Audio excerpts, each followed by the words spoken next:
What's going on, folks? I'm out here on my morning walk and at the pier in my neighborhood here, and I have some thoughts about the Kenobi series. I just watched the episode 3 this morning before going walking, and I have some thoughts about it. The first 2 episodes last week left me mildly excited, but I had some issues with it. Spoiler alert, by the way, for all 3 episodes. It seems like Disney doesn't care about Star Wars.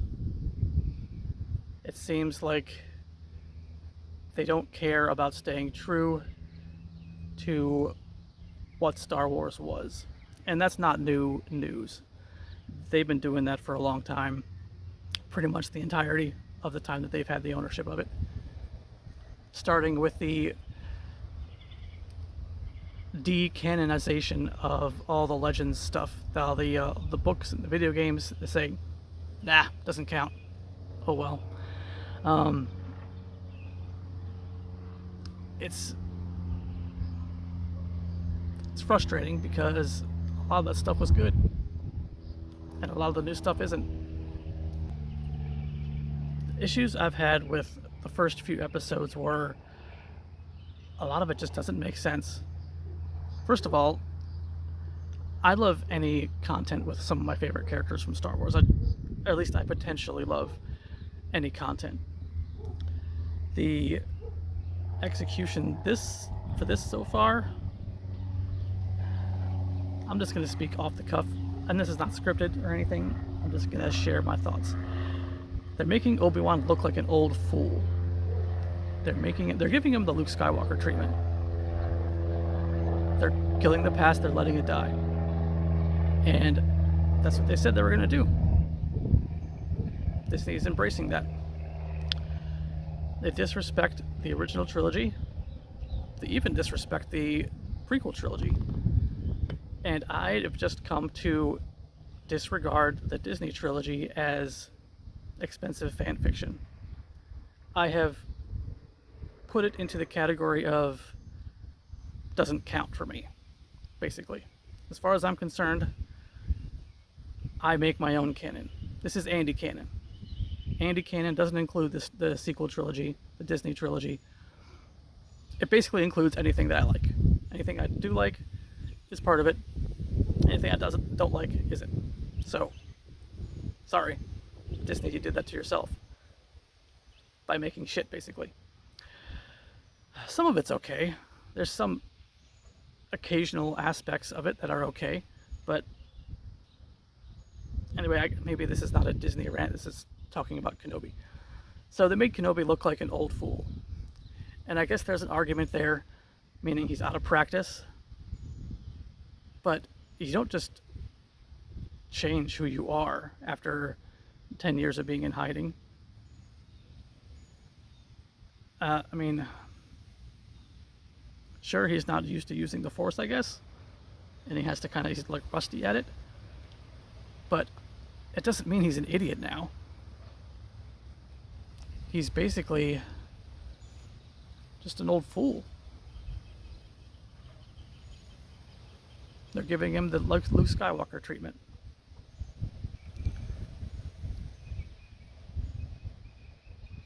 He's completely inept at catching a 10-year-old girl. Of course, there's kidnapping pirates who are also inept at this, capturing a 10-year-old girl in a terrible chase through a forest. Disney has just made so many things about Star Wars stupid. I mean, so Kenobi knows that Anakin became a Sith Lord. That's for sure. He saw the recording. I don't remember for sure if there was audio on the recording or not. I might have to go back and look at that. But one can presume that he's now Dark Lord of the Sith, because you see him rise in front of the Emperor. Obviously, he is a Sith Lord. So you can assume that Kenobi knows Lord Vader is Anakin, right? So the big reveal in the second episode was that Anakin is alive. Okay?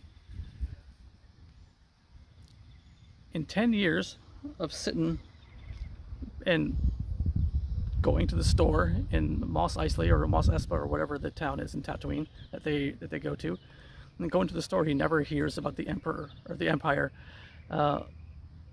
mentioning a Lord Vader or something about like the commanders of the Empire. It's never mentioned. I guess in apparently in previous canon, he does hear it in a bar. He hears something about mentioning about Lord Vader, and he knows, wait a minute, Anakin's still alive. He hears about it. In 10 years, he hasn't heard about anything about like who's leading the Empire right now. That's just kind of stupid. And the fact that Reva is the one to reveal it, a character who's not super likable, and that's another thing. I'm gonna walk him. So you can have a character that you don't like the deeds of, but you still like the character. The problem with Reva is she's wholly unlikable, and that's basically, as far as I'm concerned, the writing of her character. Because right now we have no reason to like the character. For example, you can take Darth Vader. Every Star Wars fan loves Darth Vader. I think there may be one or two out there that don't like Vader for some reason. 99.9% of the fans of Star Wars love the character of Darth Vader.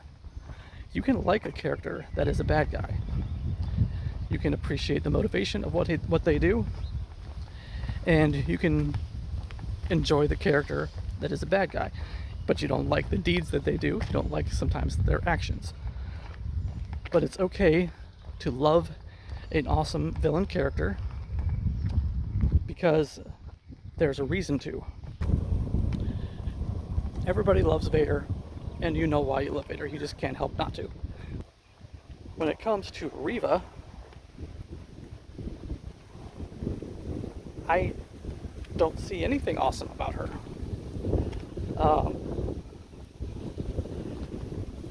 I don't know anything about her. That's the problem. I don't know why she's all pissed off. I don't know. We have no clear indication or clear confirmation of why she's so upset with Kenobi. We suspect that she is one of the Padawans in the Jedi Temple and during Order 66 and presumably escapes, or maybe she gets captured and kind of turned. But that's just an assumption. That's a guess. We don't really know why she's there, and the show basically opens up with her indicating that this is like a big thing, that she is some big part of the story, and so far she's clearly a factor in the story, but we have no idea why. The show is half over, and we have no idea why we should like or dislike this character. We don't know for sure. We just have guesses. So, and there's a whole controversy about it being a race thing, and maybe for some people it is, but that doesn't make any sense. There's nothing wrong with having a black character in Star Wars. There's nothing wrong with that. Everybody loves Lando, so who cares?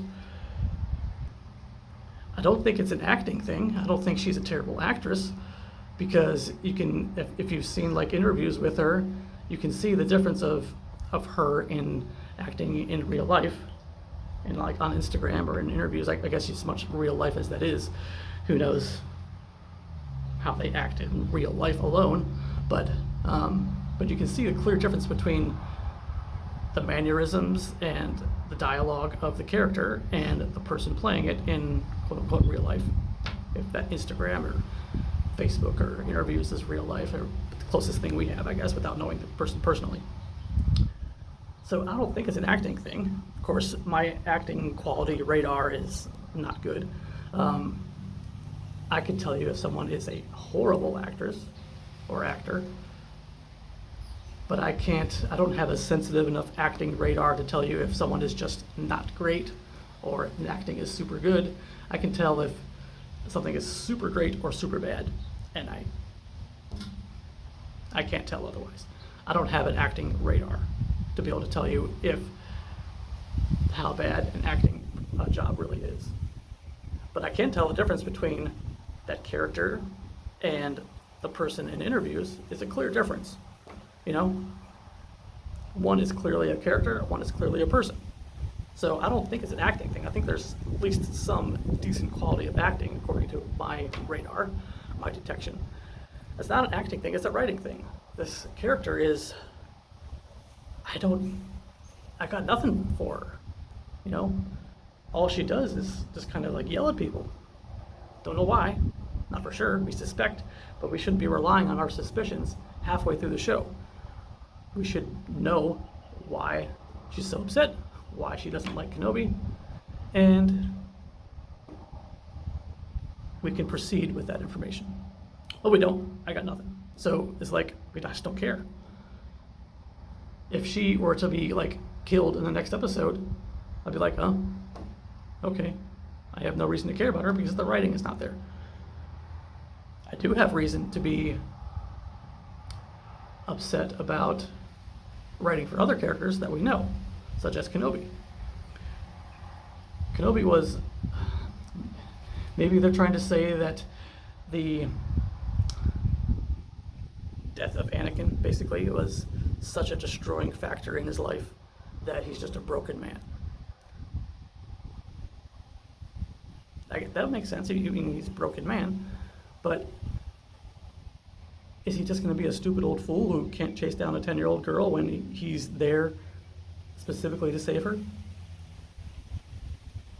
Meanwhile, he's abandoning Luke, protecting Luke. What if some Tusken Raiders come into Homestead and they like, I'm going to kidnap Luke? They've kidnapped people before, so they could be kidnapping Luke right now as we know it, as we speak. And Obi-Wan's not there to help him. What about Luke? So I'm going to try to stop rambling here. Basically, my thoughts are the writing is not great. They're making Kenobi look more stupid than he deserves to look. Reva is a boring, unfulfilling character so far. We have no reason to like or dislike her. Obviously, we like or dislike the deeds that she's done, like lopping off people's hands and just trying to kill our main character. Obviously, she's a bad guy. So, but other than that, we don't have any reason to like or dislike the character. They have given us no reason. So of course we're going to be like blah, and then be accused of being racist if we're like tell people that she's like blah. Like, I just don't care about her right now. There's no reason to, because they've given us no reason to. And then there's Vader in episode 3. Any content that has Darth Vader in it, I'm automatically going to not hate. I can't help that. Was this interaction between Vader and Kenobi satisfying? In an action kind of way, pretty good. In a canon, continuity kind of way, no.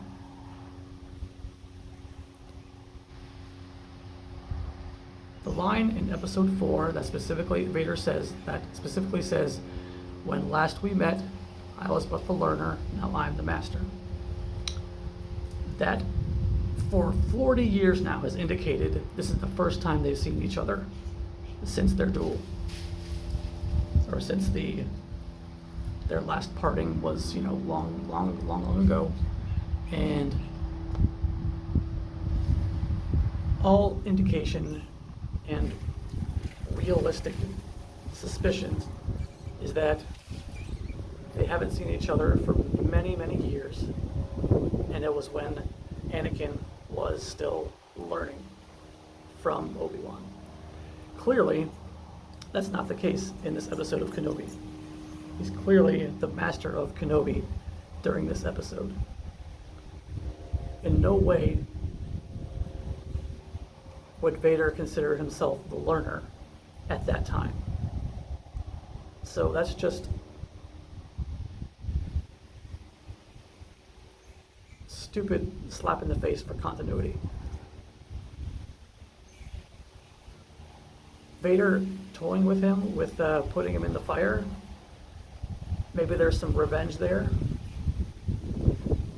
But the fact that he let Kenobi escape after he's been searching for Kenobi, hiring people basically to find Kenobi, his mind is bent on it, and he just lets him go, lets some droid take him away, and he could easily get past the fire, or just use the Force to stop the droid, or just pluck Kenobi out of the droid's grip. It wouldn't be a big deal at all for Vader. He could easily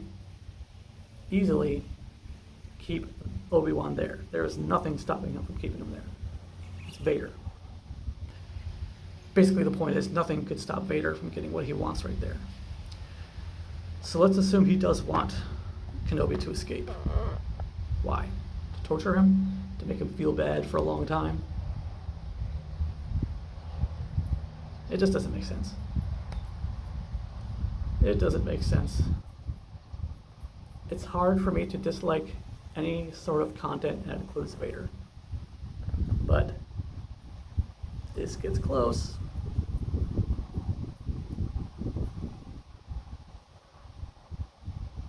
Show's not all that bad. What do I like about the show?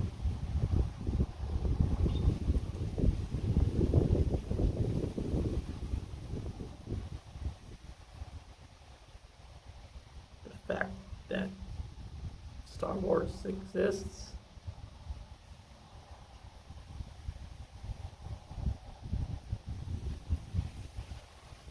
I'm trying to think of a thing I really like about the show.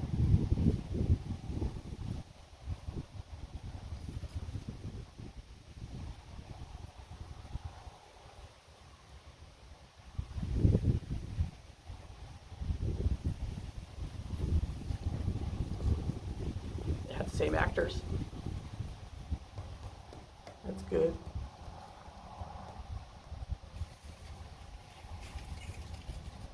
So if there's more things that I dislike about the show than I like about the show, that's a problem. Oh, here's one thing that's super annoying.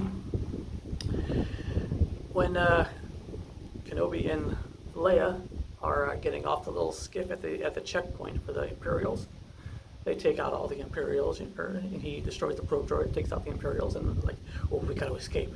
We got to escape from this Imperial situation here. So they go up to the laser beam barricade thing, and they're like, we got to get past this thing. How do we get past this? The Imperials are coming. We have to escape. So instead of walking around the barricades, he decides to shoot the laser beam emitter things, probably setting off alarms. Like, oh, our equipment is destroyed. There's something going on at this barricades check station. They could have just walked around. There's literally, let me show a picture of it. There's literally a path. You can just walk right around. That whole skip could probably get around those barricades. Stupid. Stupid. If any of you watch Chris Stuckman on YouTube, he reviews movies, and what he calls is phantom menacing or something.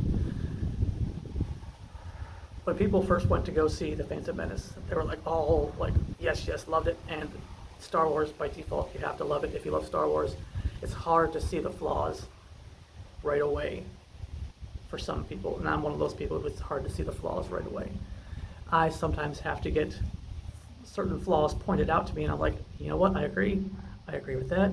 I agree with that. I agree with that. I didn't see it at first because I'm phantom menacing it. And that was the case with Kenobi too. When I first watched it, I'm like, okay, pretty good, 7 or 8 out of 10. And then when I see some commentary about it, I'm like, I don't like that. You're right, I don't like that. That sucks too. And then suddenly you're like, I am not the most critical person. I don't really see some things right away. But once they're pointed out, I'm like, yeah, bad. And maybe that's a detriment to me. Maybe I shouldn't do that. Ignorance is bliss. But the bullshit has to be called out. Alright, I guess that's about it. Can't think of anything else to say. If I think of something positive about it, I'll put it in the comments or something. Please like, comment, subscribe, and if you like this sort of a different content for my channel, let me know. If you don't like it, let me know too. See you around.